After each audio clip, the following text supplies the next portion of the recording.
Karen Bulling, Executive Director at Nebraska Family Alliance.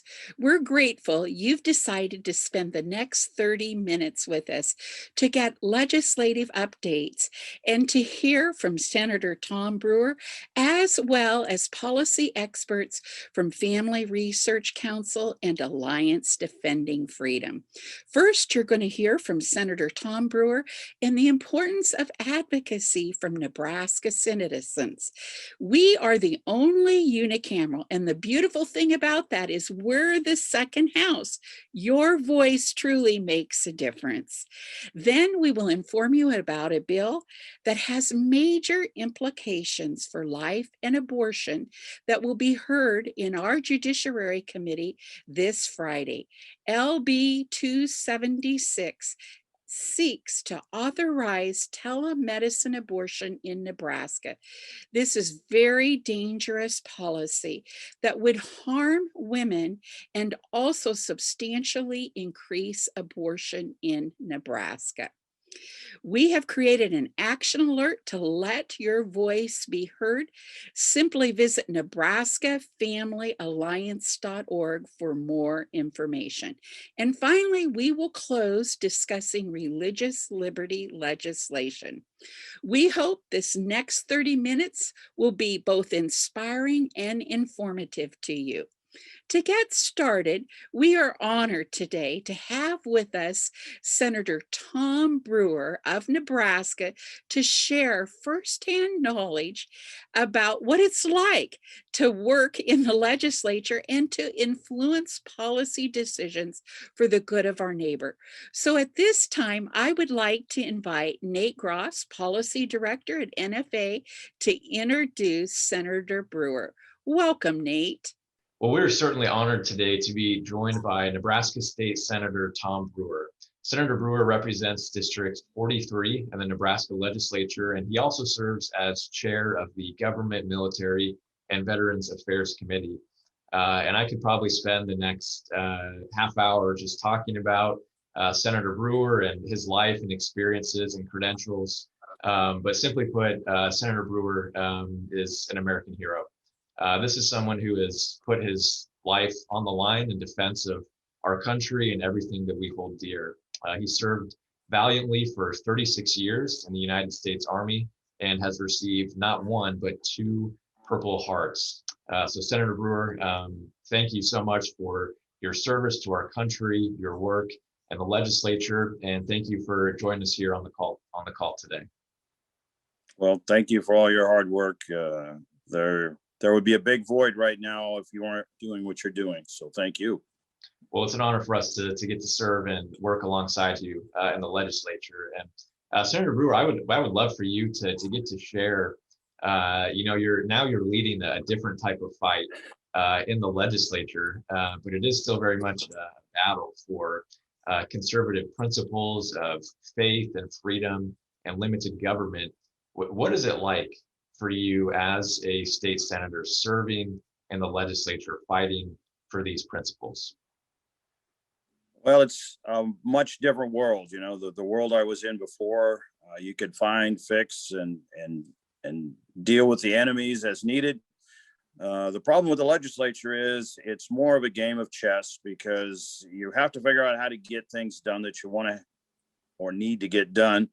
And you have to do that in a way that, in many ways, is covert. You're working things behind the scenes. You're making sure stuff lines up the way you need it.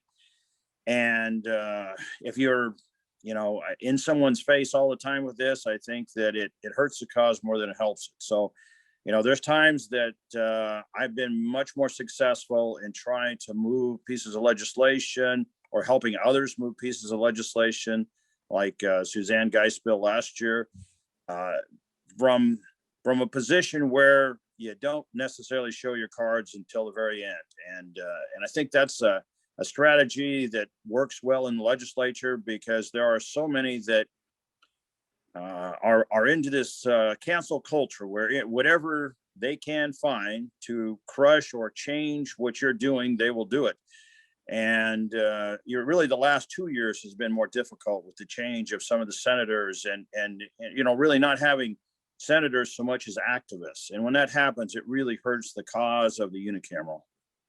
Yeah, well, I appreciate that insight. I think a lot of times when people think, Nebraska, they think conservative, red state. But how difficult is it to actually try to pass good pro-life policies or good conservative bills? And how difficult is it on the flip side to stop some secular progressive ideologies and proposals from advancing through our legislature?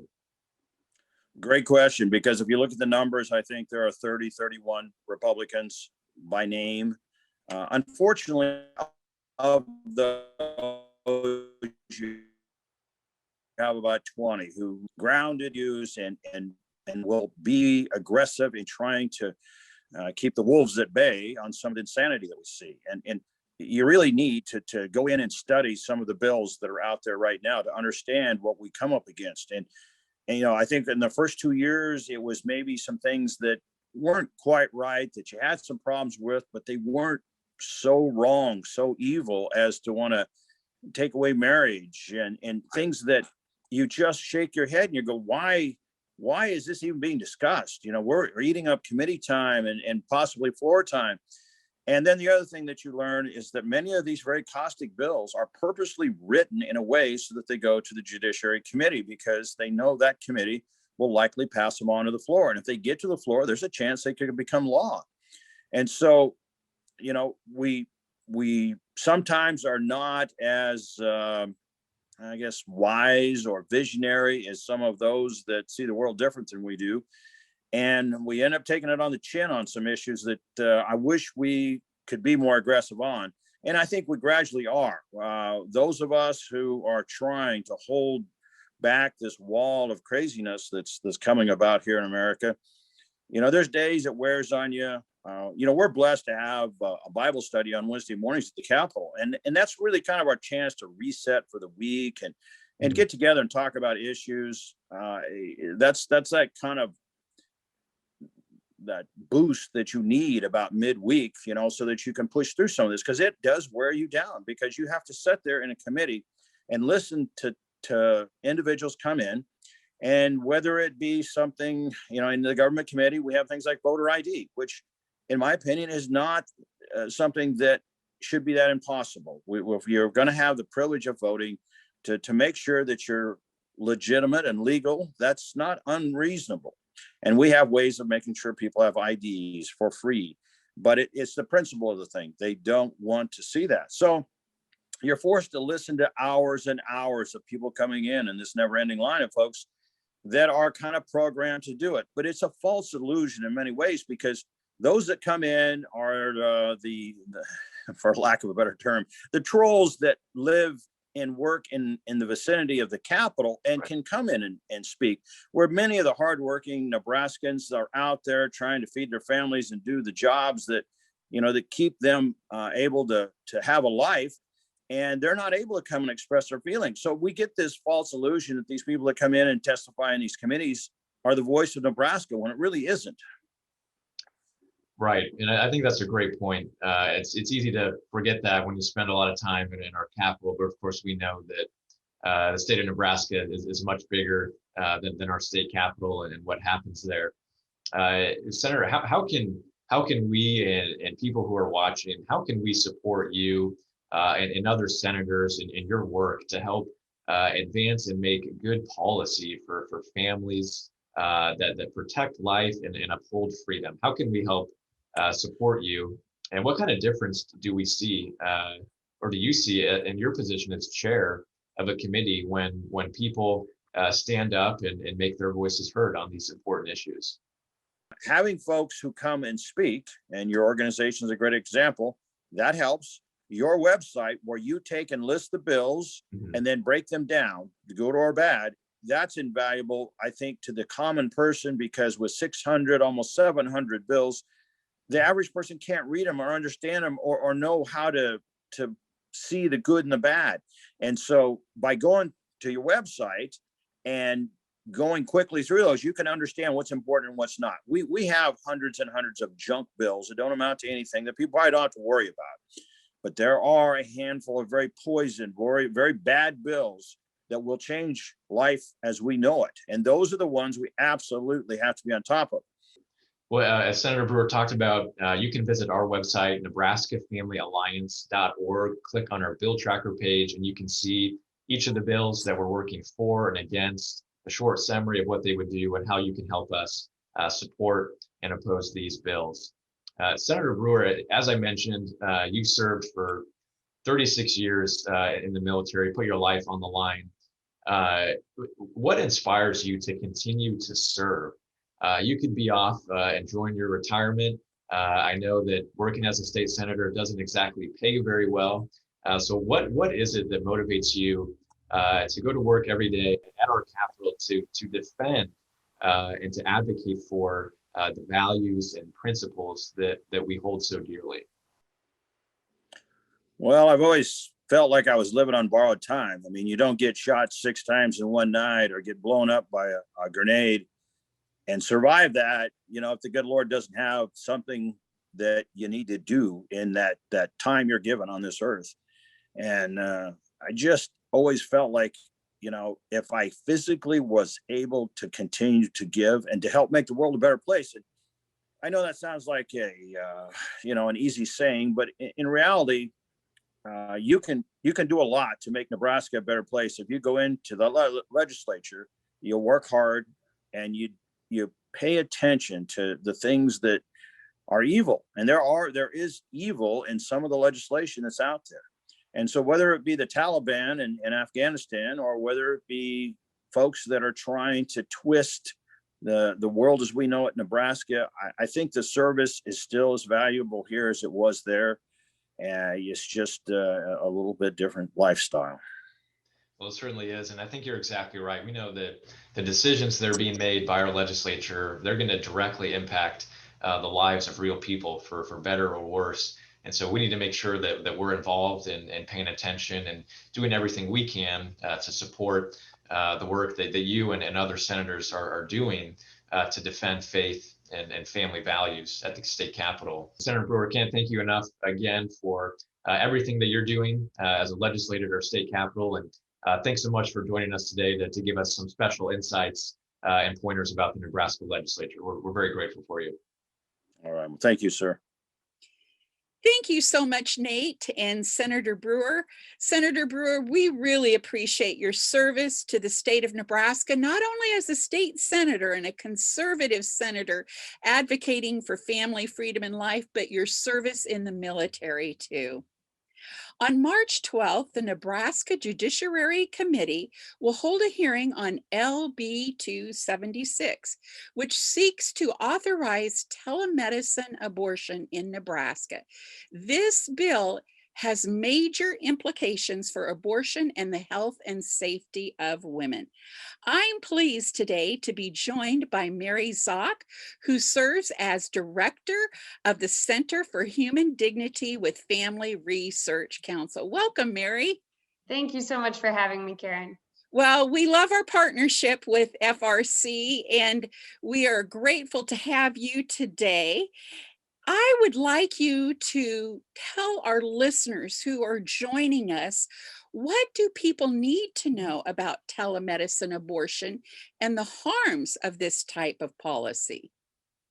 The telemedicine abortion is the left's do-it-yourself abortion. It's an abortion that there is significantly less oversight during, that is done primarily by a woman in her home, and the left is pushing more and more for it to be done in her home.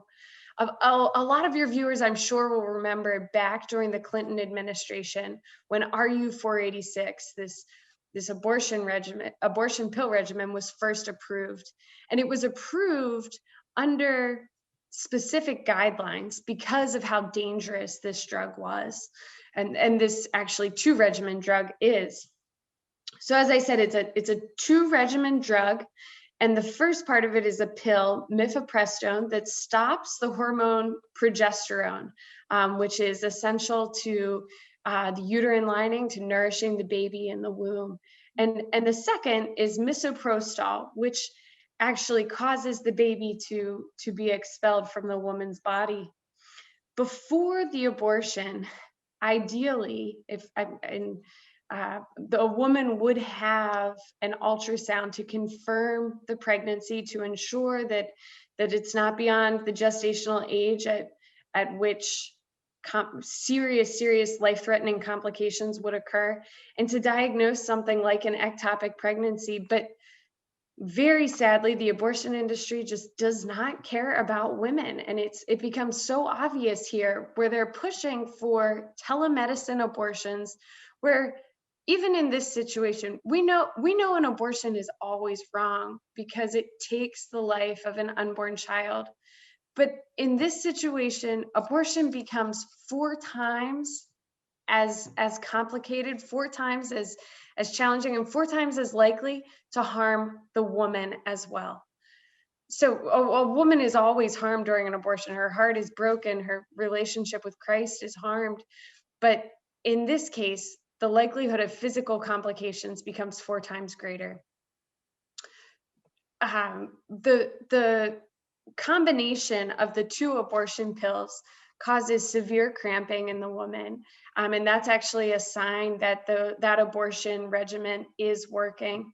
That cramping can last several hours, several days. The bleeding can last up to 30 days. And this is a horrible, traumatic experience for the woman physically. But perhaps the most traumatic part of that is that many of these women do not recognize that when they have a chemical abortion, they will likely see the remains of their unborn child. Mm-hmm. And their unborn child is frequently given birth to in the toilet. It's a very graphic description there, but imagine looking in and seeing that unborn little baby. And these women don't know what to do when that happens, and it has to be terribly scarring. As anyone who has had a miscarriage knows, that baby is a baby beginning at the moment of conception. And just because that baby is only 5 weeks old or 6 weeks old or 7 weeks old, that doesn't mean it's not a baby. And these women are faced with that reality that is there in front of them. And the trauma from that is long and is lasting. But in addition to that, the physical side effects, as I said, are horrific. An incomplete abortion occurs up to 10% of the time for these women. Planned Parenthood advertises on their website that chemical abortions can take place up to 11 weeks. And they say, well, it occurs it results in a complete abortion 87% of the time. But 98% of the time with a second dose of the second pill in the abortion regimen. And what that tells us is that first pill is the pill that kills the unborn child. The second pill is the pill that rips that child outside of the mother's womb. And so what the abortion industry is really advocating for here is the chemical coat hanger. There is less of the pill that takes the child's life, more of the pill that rips the child from the mother's womb. And so the potential for physical harm to the mother is much greater. What I find so interesting about this, Mary, 20 years ago, you would hear we want it to be abortion to be safe, legal, and rare. And they always touted the importance of the patient-doctor relationship. Now we've moved to telemedicine abortion. There is no patient-doctor relationship. You order this, you get it, it comes in the mail, and you start this process, and you've never even seen a physician. And that is one of the saddest parts of this, is that women are trying to figure out they're on their bathroom floor trying to figure out, is this too much bleeding? Am I hemorrhaging? Are these the complications I'm supposed to be seeing? And the doctors, if you can even call them doctors, the abortionists, they don't even care. And they are pushing more and more, saying that this is safe for women. It's not safe, and it's certainly not rare. And it's something that we have the power to work to stop. And we need to do that. So we've got Nebraskans viewing today. It's important that they let their voice be heard, because this is about not only protecting the life of a precious one, but this is about protecting our sisters, our daughters, our mothers, our female friends, isn't it? It certainly is. The chemical abortion, the push for chemical abortion is just another way that the abortion industry is attacking women. And surgical abortions, thankfully, we've seen a decrease in them year after year. But what we're seeing is that chemical abortions are on the rise because the abortion industry tells women it's not a child at that point. Well, the second that woman sees her unborn child's body, she knows. And the lasting effects of that on her are just horrific. And there is hope and healing for those women. And we do need to connect them to organizations like Project Rachel that can help with the hope and healing. But that's not what the abortion industry is pushing. They're pushing, shout your abortion from the rooftops. This doesn't impact you. You need abortion so that you can succeed. Women simply deserve better. Thank you so much for your time, Mary. And to those that are joining us, I encourage you to visit our website, nebraskafamilyalliance.org. Go to Bill Tracker so you can learn more about the harms of telemedicine abortion. Look at LB 276. Mary, your insight and the work that you do at Family Research Council has been such a vital ministry, and we're grateful at Nebraska Family Alliance to partner with FRC as we defend life together. God bless you, Mary. Thank you. Another key area we are working on this session is religious freedom. Several bills are before the Nebraska Legislature, both good and bad, that would impact religious freedom for pastors, churches, and Nebraskans in employment. Joining me today is one of our favorite friends from Alliance Defending Freedom, Matt Sharp. He is legal counsel, and we're so grateful for his leadership. He was actually here recently in Nebraska and assisting us with on some legislation. So welcome, Matt.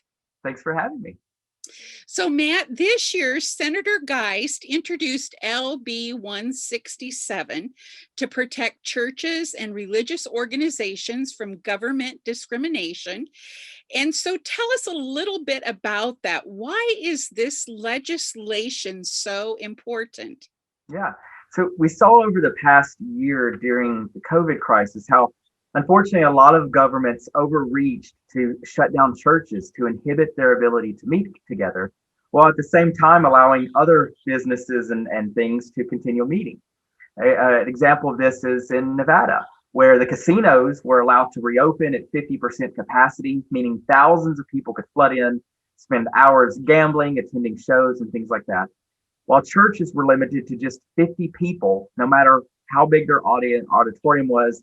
And so what we're trying to accomplish, what this bill is trying to accomplish, is making sure that churches are not treated as second-class citizens, but rather whatever else a state deems essential that ought to remain open, that churches ought to be included in that. And churches play such a key role during a pandemic, during a national, or natural disaster. I mean, they need to be open to serve the people. That's exactly right. Throughout all of this, we've seen how churches have provided much needed food, clothing, essential items for families, but they've also provided spiritual nourishment. We've seen some statistics that during the first months of the pandemic, calls to the National Suicide Hotline skyrocketed over 900%. Well, that's a niche that churches are uniquely equipped to fill, to help people dealing with depression and the consequences of losing a job or a loved one. And so their work is just as, if not more essential than the Walmart being open or the casino being open in Nevada. And that's what we want to accomplish, is make sure that they can continue to serve their communities. Well, I encourage you to check out our bill tracker at Nebraska Family Alliance to learn more about why we support LB 167. So those are the bills on religious liberty we're for, but also before the Nebraska Legislature, bills like 230, 231, LB 120, they all involve making sexual orientation and gender identity a protected class. Now, Matt, we agree, everyone should be treated with dignity and respect. Why are these bills harmful to people of faith? Well, unfortunately, we've seen how in states that have passed similar laws, how they've been used to go after churches, ministries, creative professionals, even women's sports and women's shelters.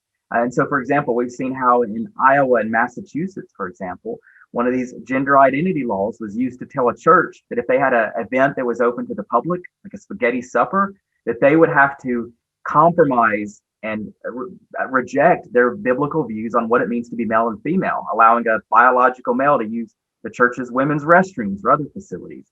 And same thing happened to a women's shelter in Anchorage, Alaska, that under one of these laws, they were told they had to allow a biological male to sleep in the women's shelter. This was a place where women were fleeing sex trafficking, abusive situations. And this shelter said, look, our duty is first and foremost to the women we serve, and forcing us to allow a male in is going to compromise the safety that these women are entitled to. One of the things, too, with sexual orientation and gender identity becoming a protected class, states that have done that have used this then as a sword against Christian business owners, haven't they? They sure have. A lot of you are familiar with Jack Phillips, who actually traveled to Nebraska about 4 years ago to testify on one of these bills. He has now been in not one, not two, but 3 lawsuits where people have tried to force him to create cakes, to use his talents to celebrate messages and events that violate his convictions. And even after winning at the Supreme Court, he's now back in court defending against an effort to force him to create a gender identity reveal cake. And that just shows exactly like you said, that these are weaponized and used as swords to go after people of faith that serve everyone, but that just don't want to be forced to create certain messages or participate in events that violate their religious beliefs. Well, Matt, we want to thank you for being with us today. And we are so grateful for our partnership with Alliance Defending Freedom, coming alongside us to protect our First Amendment rights. We are grateful for you all. Thank you. So it's a pleasure to serve with you. We've had some tremendous conversations from State Senator Tom Brewer, Mary Szoch at Family Research Council, and just talked to Matt Sharp with Alliance Defending Freedom. Engaging now is so important. Engaging in the legislative process is an opportunity to honor God and show love for our neighbors. That's why Nebraska Family Alliance is dedicated to empowering people. Joining me now is NFA's communication strategist, Marilyn Sinek. Welcome, Marilyn. Hi, Karen. Good to wrap up today. Well, tell our listeners how they can track on these bills of importance and how they can engage. Engaging in our network is really easy. Visit nebraskafamilyalliance.org. That's nebraskafamilyalliance.org, all spelled out. We have on our website, we have Join the Network, where you can sign up to receive emails about prayer and policies reports and occasional action alerts. And you can also join our texting network by texting Pray NFA, that's Pray NFA, to 72572. The other thing that's so important right now, we have an action alert on LB 276. There's an attempt to have telemedicine abortion here in our state. In other words, a woman doesn't even have to see her doctor. Tell people how they can read that action alert and write their senators. Visit our website again at nebraskafamilyalliance.org. We have a blog post up called Tell Senators Not to Authorize Self-Managed Abortions by Mail. On that blog post, you can learn about the bill, learn about the harms of the bill, and click on a button to email your senator, and click on a button to email the Judiciary Committee and tell them to vote no on LB 276. That's great. I encourage you to do that. I will tell you, as Senator Brewer told you at the top of our discussion, being informed starts and mobilizes being engaged. And when senators hear from people, it makes a difference. We want to thank you all today for joining us. The NFA team is so honored to serve in the public square on behalf of families across Nebraska, so that marriages and families thrive, life is cherished, and religious liberty flourishes. God bless you.